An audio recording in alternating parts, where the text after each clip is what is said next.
Coming to you from the Hudson Media Group studio, this is Talking Politics.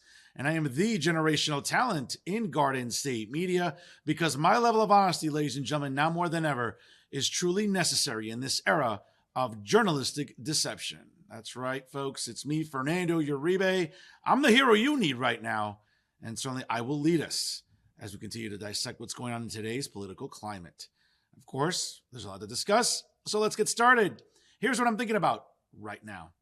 Now, folks, I've talked about this at length on this program, and I'm proud to say I'm really the only journalist in not just Hudson County media, but Garden State media that actually stands up for Jewish people, that stands up for like Jewish faculty members at our colleges and universities, and our Jewish students enrolled in some of the finest colleges and universities, not just in the tri-state area, but around the entire United States. And I got to tell you, folks, it's pretty discerning what's happening right now with the rise of anti-Semitism on our college campuses. Now, let's be fair, it's always existed. We've always had left-wing professors and faculty members and administrators, right, and activists on campuses when it comes to being anti-Israel. But folks, now it's gone to a whole new level of hatred, and we've seen that since the attacks on October the 7th of 2023. Now, I've shown you plenty of footage for months now about what's going on college campuses just across the river at Columbia University, as well as Bernard College, NYU, the New School, and many other campuses, not just throughout New York City, but also even here in New Jersey. We've seen it at Rutgers University, as well as down at Rowan University. But folks, what's really, really disheartening is it seems to be like this lack of either initiative by law enforcement or ICE to get to some of these rallies, if you even call them that. So as you can see, they're playing right there for your very eyes, obviously, this past week at Grand Central Station, as people are either trying to get home from work or going to work. What do we see? Hundreds of jihadists occupying Grand Central Station. We also saw it this past weekend as thousands of jihadists were marching towards the United States Capitol, all in the name of defending, let's be very fair, folks, terrorist organizations like Hamas, Hezbollah, and others. Now, folks, let's be very clear about where I stand on this. And I've said this before, and I've said it again. What we are seeing right now is the decline of Western civilization. When we allow these jihadists and these practitioners of arguably the most violent religion on this planet to infiltrate our schools, our universities, and in some cases, our municipalities. We see it nearby in Passaic County in the city of Patterson. Don't believe me? I'll go on YouTube. You'll see for yourself. But folks, what we saw over the weekend at Grand Central Station was downright embarrassing. Now, of course, leave it to left-wing New York City. And even though Eric Adams now is mysteriously a conservative running as an independent for re-election in New York City later this November, let's be very fair about what the NYPD isn't doing at venues like Grand Central Station. What we saw was a complete congregation of jihadists there stopping people from getting home or either trying to get to their next destination. All in the name of what? To demonize Jewish people? Right? Because that's all that is. But again, as I've said it to you before, and I'll say it again, there's a reason why there are parts of the world that adopt this religion, and in many instances, folks, have become full-blown theocracies. Many on the left in this country, progressives, all the social justice clowns and woke fools, talk about, oh my God, the decline of democracy in the United States. No, folks, there's no decline. What you should be more concerned with is the rise of theocracies across the planet. Okay? It's not Christians or Jews or Buddhists or whatever have you that are causing the chaos that we're seeing on a global level. But guess who are? Right? Islamists. Okay? And I know I throw the term jihadists around kind of loosely, and yes, it's for entertainment purposes, but let's talk about the dangers of Islamists, because these are people that try to work within the confines of government. These are the people trying to change the government from within, but at the same time trying to adopt a theocracy. Okay? And trying to embrace some sort of aspects of Islamic law when it comes to the practice of governance. Okay? That's what we're seeing in regimes all across this world, especially in the Middle East. Okay, it's not full-blown jihadists, people just looking to blow themselves up at every turn. No, no, no. Those aren't the people I'm really concerned about. What I'm concerned about are the Islamists. Those that somehow think that invoking and practicing Sharia law is actually a good thing. It isn't. Just check out nearby Paterson, New Jersey. We're seeing those within the municipality thinking that somehow Paterson, New Jersey has become the Palestine of the United States. I mean, God help us all. Or municipalities in the state of Michigan. Folks, we've seen it. Okay. And I get it. Listen, I'm someone that is Hispanic, grew up Catholic, got indoctrinated into Catholicism at a very young age, got baptized, went through my communion, went through my confirmation. Trust me, I love the gifts. Listen, those envelopes filled with money, trust me, I'm not even remotely complaining about those days. Okay. I wish we got some money now, actually, as Catholics, but that's another conversation. But the point is, folks, that when I think about Catholicism, Christianity, Judaism, or other religions, I don't see it as destructive as what I'm seeing right now with practitioners of Islam, especially here within our borders. We're seeing it on our college campuses. Okay, and I've said it before and I've said it again. Yes, folks, we worried about Nazis during World War II. And for those of you that, obviously are big MCU fans like myself, yes, we would worry about, yes, the rise of Hydra and the Red Skull and the Nazis. Sure, folks, and these are things that certainly, yes, we had to take seriously in the 1940s. But folks, what we're seeing today in 2025 are basically Nazis with headscarves, okay, on our college campuses. And we're seeing administrators happily going along to coddle these jihadists and these Islamists on our college campuses, making lives miserable for Jewish students and Jewish faculty members, right? But not a peep from the establishment media at the national level, and much less a peep from the establishment media here in New Jersey, right? Uncle Dave, for example, David Cruz with NJ Spotlight News, is too busy ejaculating in his pants about the 25-hour babble rant of Cory Booker, our senior United States Senator. And cool, kudos for Cory Booker not eating for 25 hours. I mean, I get it for someone like David Cruz. And if you looked at him lately, listen, this guy couldn't go 25 minutes without eating. So I get it why he's blown a load in his pants about putting Cory Booker up on such a pedestal. Okay? But this is the thing, folks, that drives me crazy about the establishment media. Not even remotely covering these issues that are still running rampant on our college campuses. Folks, we're basically in, the end of the spring semester coming up in just a few weeks. And we're still seeing students getting harassed on college campuses, whether it's at Rutgers, Rowan, again, across the river at Columbia, at Bernard, at the New School, at NYU. Take your pick. But again, here in New Jersey, whether it's Matt Friedman, that lazy bastard with Political NJ, I mean, you look at him, you think this guy lives under a bridge. Would it kill you to comb your hair and maybe iron a shirt when you're going to show up on television on Fridays? Okay.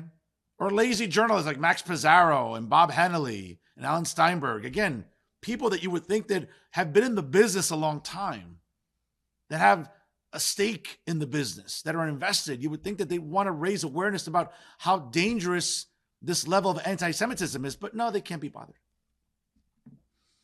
They'd rather continue on with their usual Trump derangement syndrome because they're children, folks. They're children. And these are grown men in their 70s, 80s, and even 90s collectively, acting like children. Not even prioritizing what really needs to be exposed during this election cycle and this news cycle. Again, folks, just look at the footage right there, provided right for you. A bunch of jihadists and Islamists hijacking. You want to talk about insurrection. You want to talk about, folks, you want to talk about progressives and those on the left that, again, ejaculating their pants about insurrections. How about just taking over Grand Central Station? What was the NYPD? Better yet, where's ICE? Folks, you would fill up your month's quota if you just sent ICE over there. I'm sure there's a bunch of students, you could probably have their student visas revoked for engaging in terroristic activities like they were doing at Grand Central Station. Because, folks, that's what it was. There's nothing peaceful. There's nothing organic. There's nothing subtle about walking around with Palestinian flags, harassing passengers and making a scene and being disorderly, and at the same time, even in some cases, being destructive on public property, even private property too. But again, folks, that's too much to ask of the establishment media to be outraged and to show some sort of empathy for Jewish people. But you know who does? Yeah, yours truly.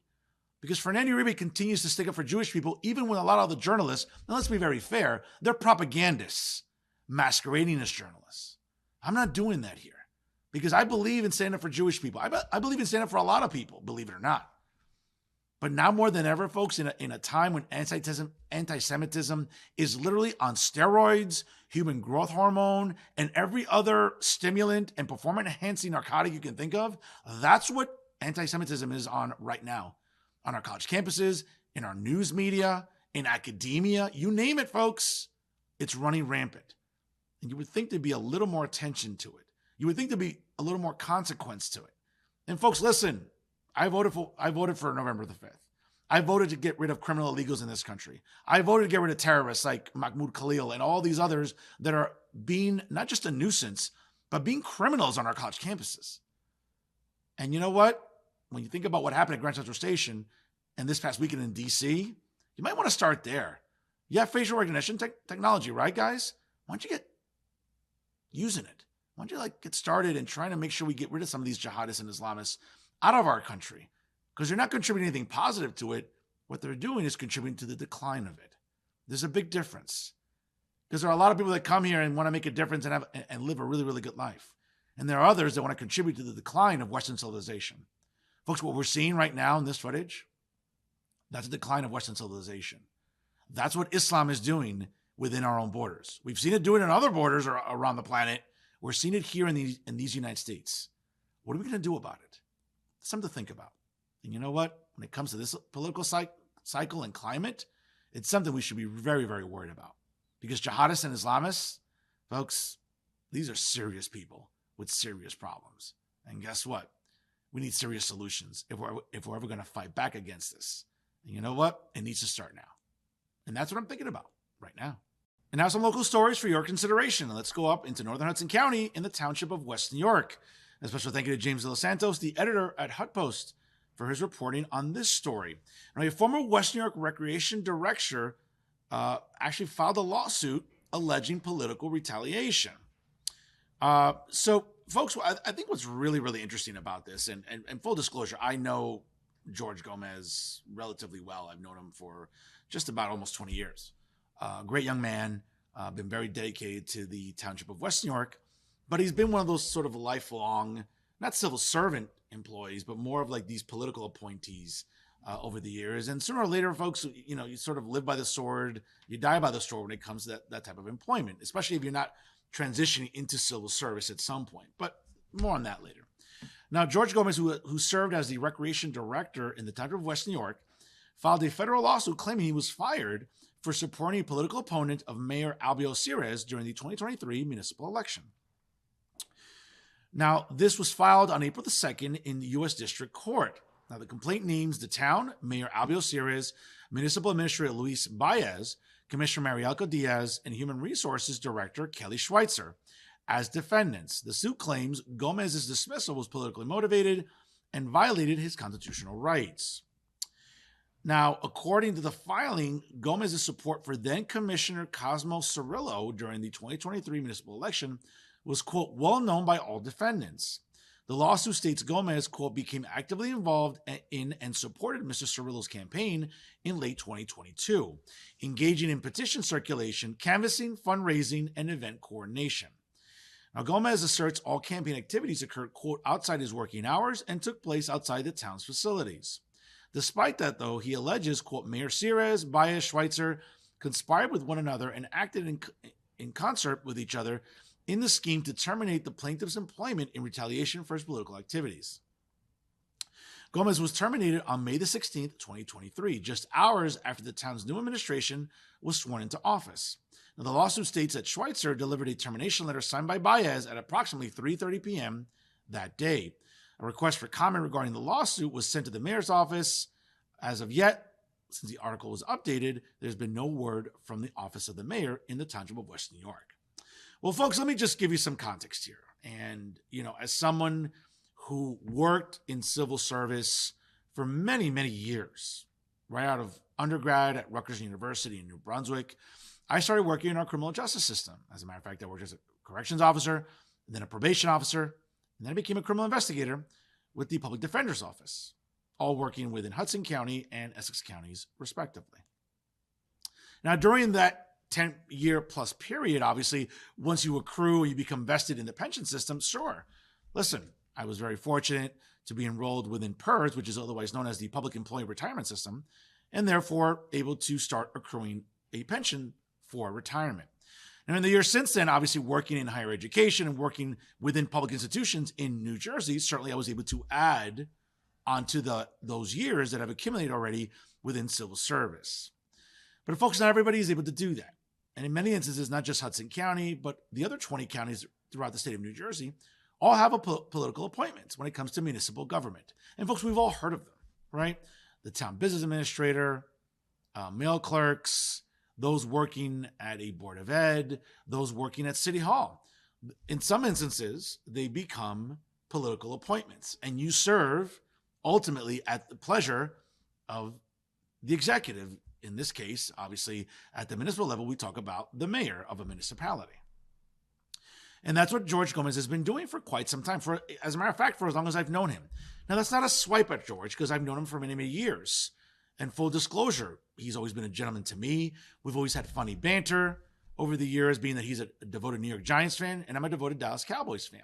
So during the NFL season, whenever I run into him during Sunday Fun Day, it was always fun banter. But you know what? We could be gentlemen, have a beer, and sort of, dismiss any, anxiety or tension that we would have as fans of opposing teams.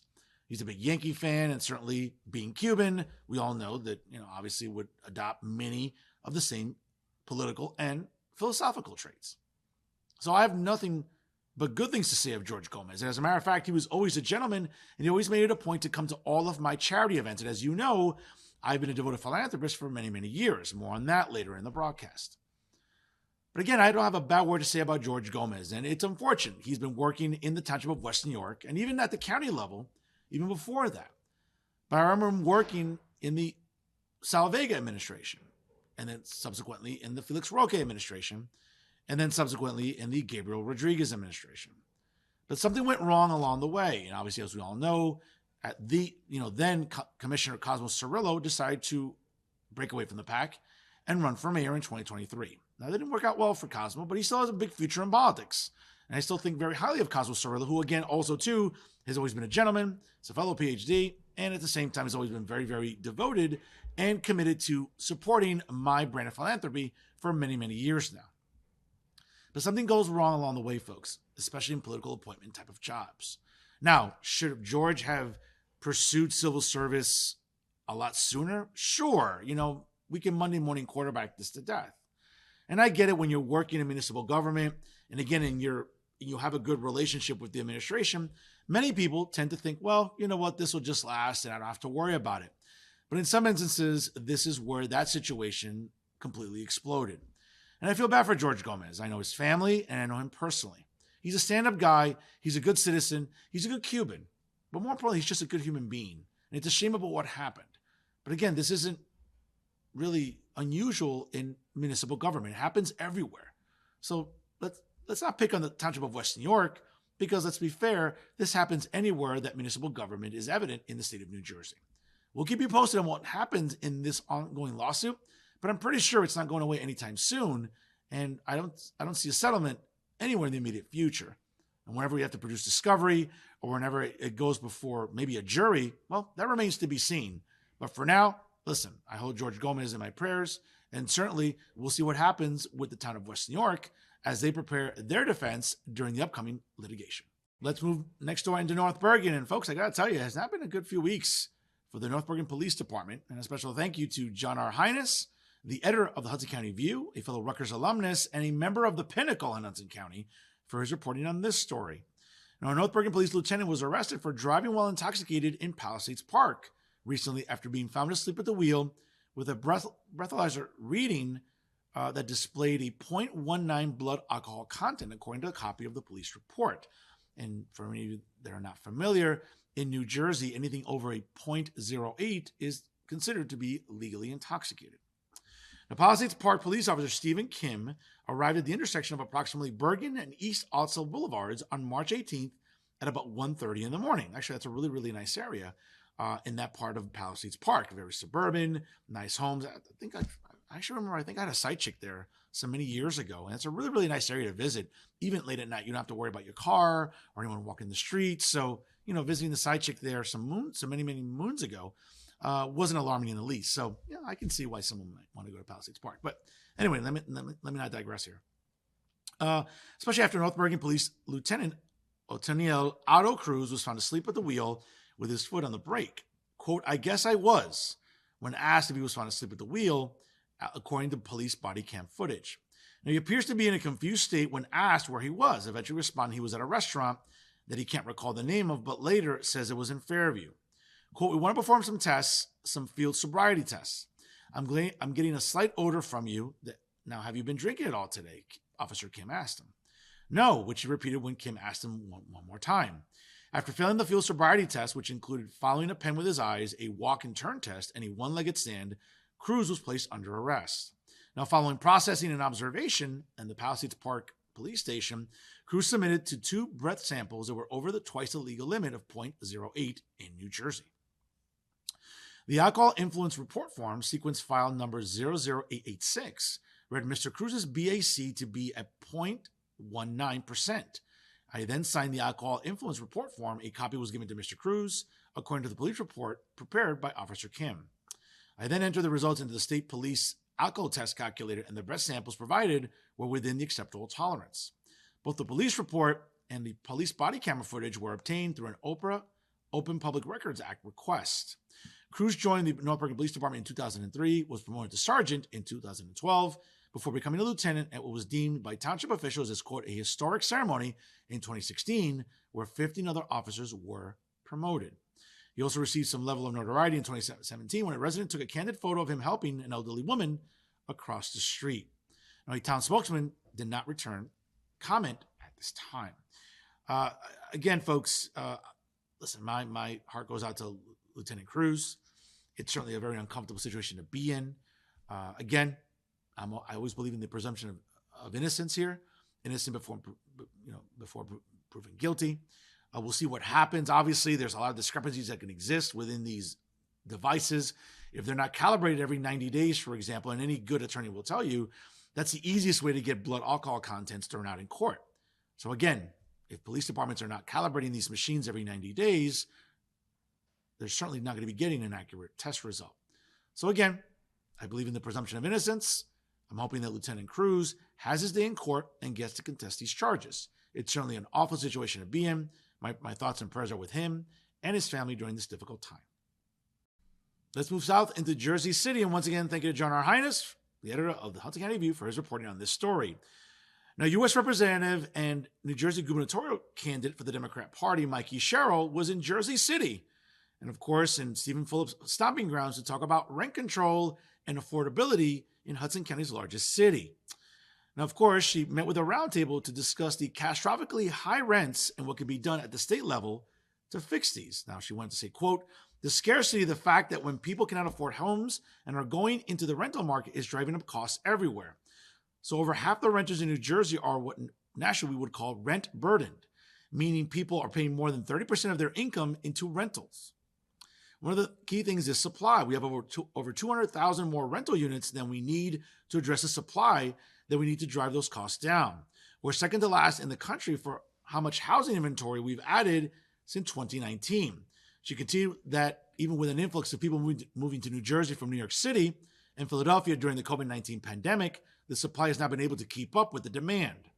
Now, the representative out of Essex County also mentioned that a lot of vacant and lots remain underutilized throughout the state of New Jersey, and that part of that is due to outdated municipal zoning rules that can make it difficult to build, suggesting that state permits should be more streamlined and be more available processes as well. Now, what's interesting, though, folks, about Mikey Sherrill doing this in Jersey City, of course, it's an underhanded swipe at her fellow opponent in the Democrat primary, Jersey City Mayor and also gubernatorial candidate, Stephen Fulop.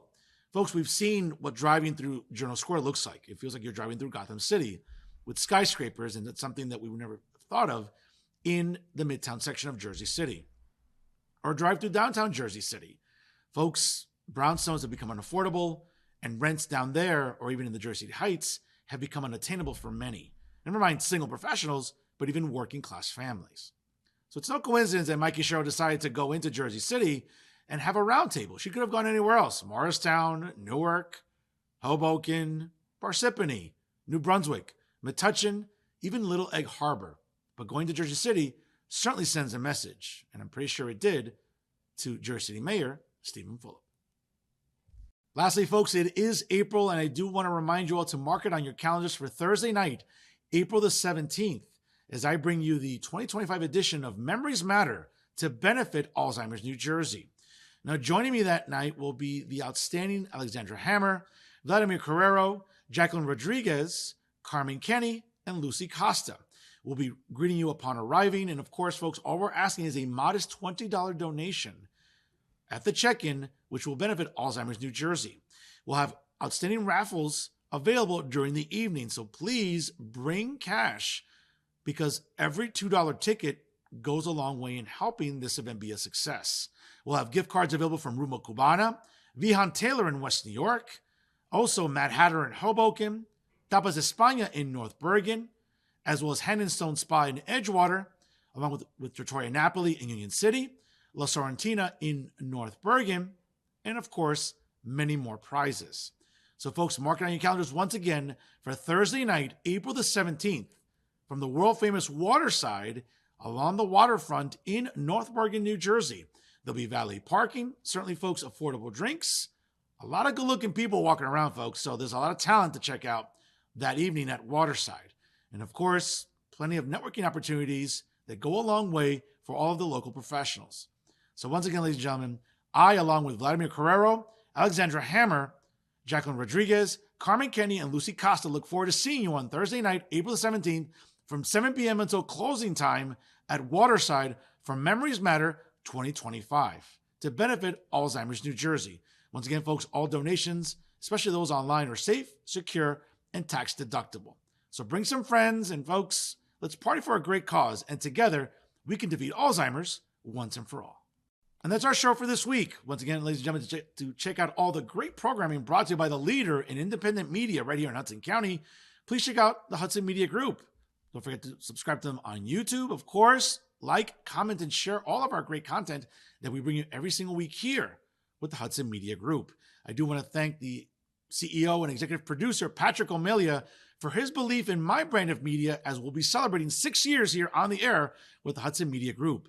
And of course, you can check out all the excellent programming that we bring you every single week, which includes, once again, Talking Politics with Fernando Uribe, Hudson County View Live on Wednesdays with John R. Highness, Stick at Night with Hudson County Commissioner Chairman Anthony Romano, and all the great young men and women from North Bergen High School that bring you outstanding content.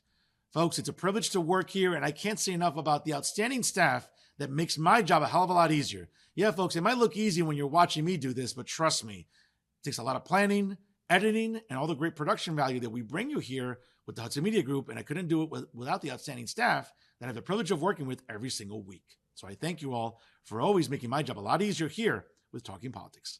And always remember, folks, if it's unbiased, unfiltered, and unafraid, it is indeed always Talking Politics right here with the Hudson Media Group. I am the generational talent in Garden State Media, because my level of honesty, folks, now more than ever is truly necessary in this era of journalistic deception. That's right, folks. I'm the hero you need right now, especially with the ineptitude of the liberal establishment media here in New Jersey. That's right. It's me, Fernando Uribe. I will lead us. Don't you worry. I'll see you next week here, folks, on Talking Politics with the Hudson Media Group.